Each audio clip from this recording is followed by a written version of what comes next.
Ալեքսանյանը մի վարքյան ուշացավ եւ չհասցրեց գրանցվի։ Արդեն 5 տարվա ընթացքում այդ ուշացումները քրոնիկական են, պարոն Ալեքսանյան։ Ձեր ֆրակցիայով փոխհավաքվեք, նա ջամացույց առեք մարդուն։ Ձեզ ո՞նց կլինի։ Ձեր ժամանակը գնում է։ Ոչինչ, իմ ժամանակն է, ոնց կուզեմ նենց է կտնօրինեմ։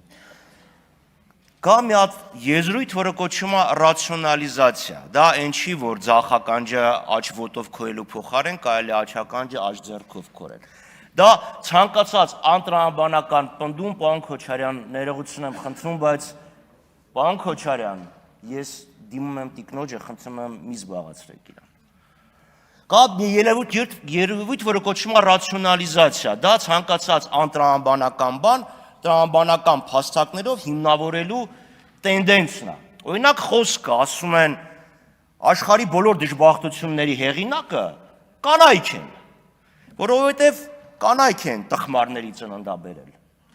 Հիմա պատասխանը մոտարապես է տրամաբանության մեջ է։ Չէ, կանայք են ծննդաբերել, ուրեմն կանայք են մեղավոր։ Ասում է Նիկոլ Փաշինյանը տրամաբանական եզրակացության է եկել։ Չէ, Տիկին Գյուրեղյանի հարցը շատ ավելի պարզ էր, ասում էր դուք այդ տվյալները ունեք թե չէ, որովհետև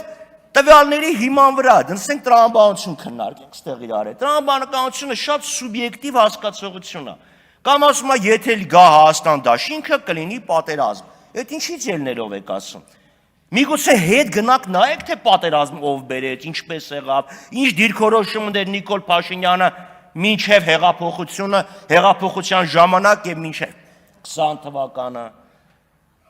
Միգուցե տենց գա, չէ, մարդը վարքագիծ անունեցել, այդ վարքագիծը, անցյալի վարքագիծը պրոյեկտեք ապագայի վրա եւ տեսեք, թե ինչ կարող է դա բերի։ Բայց չէ, եկել եք արտաքին հետախուզության ծառայության ղեկավարը ներքաղաքական հայտարարություններ անում։ Իսկ պարոն Ռուբինյան, ձեր ասածը Ալմաթայի հռչակագրի մասին շատ եմ խոսել, իմաստ չունի, ասում հասկացողը մի անգամով կհասկանա։ Վերջի հանդիպումը, որ եղավ, տեղի ունեցավ Աղվերանում, կողմերը փոխանակել են փաստաթուղթ սահմանազատման քարտեզները որոշելու ընթացակարգի վերաբերյալ։ Բա Սովետի գենշտաբի 75 թվի քարտեզները, որ այդպես թմկարում էիք, ինչ եղավ։